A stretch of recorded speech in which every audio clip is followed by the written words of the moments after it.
Shalom, shalom, peuple de Dieu. Que le Seigneur vous bénisse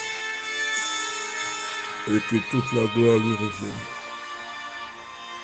Amen. Nous continuons notre enseignement sur attaquer de front votre Goliath.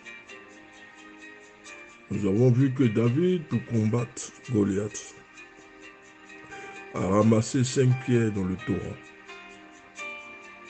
Et nous disons que ces 5 pierres sont les 5 étapes, les 5 marches, les 5 paliers pour arriver à la victoire, à l'aboutissement, au déracinement complet, total de tout ce qui est Goliath. Et hier, nous avons vu la première pierre, qui est la prière du passé, où David se remémorait les victoires qu'il a acquises par la force de l'Éternel. Non pas par sa propre force, mais par la force de l'Éternel. Ce soir, nous allons voir la deuxième pierre. Psaume 59, le verset 10. David dit, tu es ma force. Je regarde vers toi. Dieu me protège avec puissance. Donc, David met en avant 3 choses. David dit, Seigneur, tu es ma force. Ce qui veut dire que dans un combat spirituel, la force physique ne sert à rien. Si le Seigneur n'est pas notre appui, nous sommes partis pour la défaite. C'est Dieu qui est notre force. Et c'est lui qui nous sert de force. La deuxième chose, David dit, je regarde vers toi, ce qui veut dire que avant de prendre une décision, nous devons consulter l'Éternel.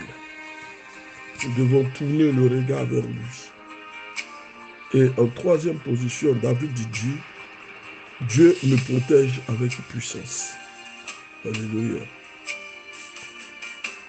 Donc, il est ma force, il est mon protecteur, il est mon conseiller.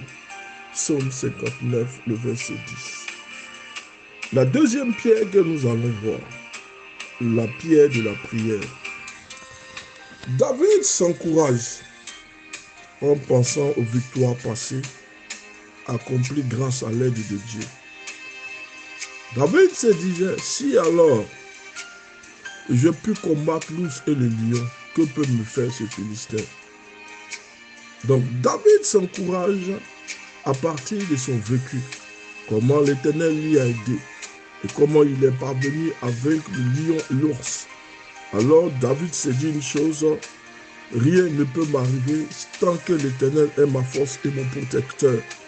C'est en lui qu'il faut placer notre confiance. Donc David s'encourage. Il pense aux victoires passées, accomplies grâce à l'aide du Seigneur.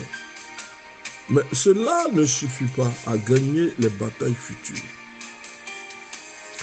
Que penser d'un officier qui, une fois sur le champ de bataille, cesserait tout contact avec son état-major sous prétexte qu'il n'a plus besoin de recevoir d'informations de ses supérieurs? Paul écrit, priez en tout temps par l'Esprit, avec toutes sortes de prières et de supplications. Et Éphésiens 6, le verset 18. David dit, je regarde vers toi. J'ai le regard tourné vers toi, comme dans une sorte de prière, demandant le secours et l'aide de l'Éternel. Sans la prière, nous n'avons aucune communication avec Dieu. C'est par la prière que nous communiquons avec Dieu. Nous posons les requêtes devant l'Éternel et nous demandons au Seigneur de nous aider. C'est pourquoi David parle avec confiance. Il parle avec force, avec puissance. parce qu'il sait que le Dieu qu'il sert ne va pas l'abandonner. Il marchera toujours avec lui. Paul écrit, priez en tout temps par l'Esprit, avec toutes sortes de prières et de supplications. Éphésiens 6, le verset 18. N'affrontons pas notre géant en nous confiant à notre propre force. Notre force physique n'est d'aucune utilité dans le combat spirituel. Les choses de l'esprit ne peuvent s'expliquer que par l'esprit. Celui qui n'a pas l'esprit de Dieu ne peut pas comprendre les choses spirituelles. Donc, nous n'avons pas besoin d'utiliser la force. Notre force dans un combat spirituel pour renverser nos géants, abattre nos ennemis, nos sorciers, n'est d'aucune utilité. Nous avons besoin de la force de l'Éternel. C'est pourquoi nous devons prier régulièrement et nous devons prier fidèlement. Nous devons mettre de côté un moment de notre journée pour nous approcher de Dieu.